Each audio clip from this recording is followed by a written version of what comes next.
Linggo ngayon at nandito kami sa gitna ng palengke. Sa Banco Market. Malawak yung lugar, wala siyang central building, pero naka-spread out sa community yung mga paninda at halo-halo, no? Pero maganda dito ay puro lokal. Wala pa kami sa lubong ng turista at damang-dama mo talaga yung sense of community ng mga tao dito. So masiksikan, di ba? May sumisigaw na matanda kasi nakamotor sila. Hindi mo na ako nagagalit sa iyo, pero it's all part of the scene. Masaya. So parang nga siyang divisoria, no? Ay hindi, kaya po may mga ukay-ukay, may mga Muji nga na ukay nakadali kami. Tapos yung mga siguro 50% off yung mga presyo dito. Kasi yung mga langka at mga dried fruits, ang tawag doon, yung mga vacuum fruit, no? Vacuum dried fruit, mura. Pero si Telma, banmi niya, 15,000? 30 pesos. 30 pesos na tinapay yan, may karne lahat. Sobrang mura ng mga karne, no? Saka yung kalidad. Yung kalidad ng karne. Pag bumili ka ng baget, 12.50 lang. 12.50 lang. 12.50 baget na akala mo nga luma pero pag kinagat mo, napakalambot. Ito malambot. Soft sa loob, crunchy sa labas. Yun yung baget talaga lang. Sa pansin ko dito may mga nagbebenta na sweepsticks, no? Yung mga medyo nasa na marginalized. 1970s may mga sweepsticks dealer sa atin. Pero ngayon nawala na, no? Pansinin nyo, pati yung sweepsticks sa Pilipinas humina at nag-privatize na dahil sa mga sugalan, sa mga forms ng gambling ngayon. Meron na mga ball numbers games sa Pilipinas. Pero dito marami pa rin nagbebenta ng sweepsticks. Pero ito yung eksena ng lugar, no? Kalmado, no? They allow people to really just sit and relax in their cafes. Parang merong kultura dito na yung cafe. They have this certain ethics. They know how to handle or they know how to act, no? In a cafe. Hindi yung di ba sa atin issue yung 2 oras, 3 oras ka na. Nakastay, nag-aaway-aaway, nagkakagulo.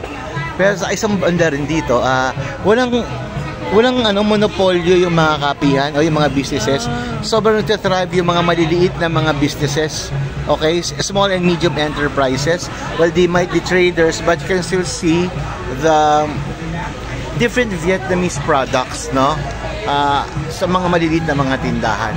At yung mga nakakaaliw yung kanilang produkto. At kahit pa paano, meron silang mga gawang mga bakal nga din. Dalawang old people.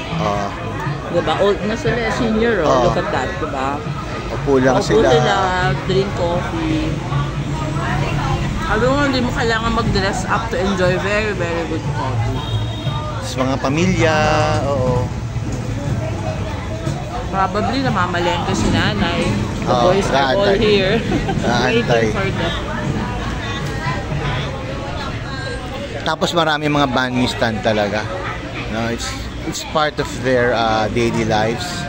Banh mi pho, no? Talaga. Kinainan namin, kasabay namin mga nakapajama na matatanda. Kaya kami umupo doon, no? Dahil sa nakita na, hindi ko sinabi nga pagka maraming kumakain, ibig sabihin na okay yan. Kasi napansin namin, bumibili sila ng bulaklak, bumibili sila ng prutas. Yung karne nila, very, very good quality. Very, very good quality. Sa atin, pag ganong quality, medyo mahal na yun. Pero dito, sobrang ganda ng karne. Pati yung mga may mga frog legs na seafood nila, wag. Tapos grabe yung mga seafood nila. Sa gilid ng kalsada, yung famo, you have ang laking shrimp. Oo. So ikaw, sa atin kasi pag malalaking shrimp sa mga mahal na establishments na yun, pero dito, nagtitinda ng yung fan niya, may malaking shrimp. Ganda ng Papakita ko lang dito, tatayo lang ako sa tabi nitong coffee shop. Makikita mo yung parang rows of apartment. That is typical of Vietnamese neighborhood. No? Maybe siguro during the 1970s. Pero lalakad ako dito. Papakita ko.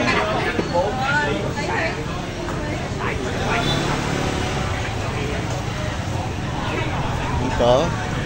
Dito, no? Tutumbukin natin. Dito, no? Ayan, no?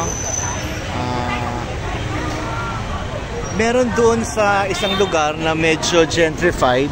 Tinatawag nila cafe apartments. Ganito rin siguro yung itsura, no? O baka mas mataas ng kaunti.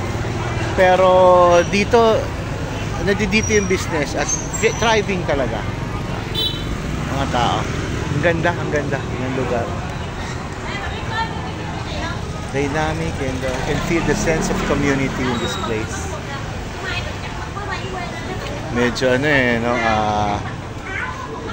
patronizing pero yung initial impression at napakaganda.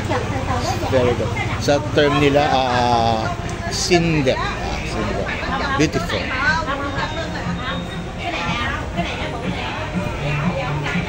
Okay, that's about it. Posting leader?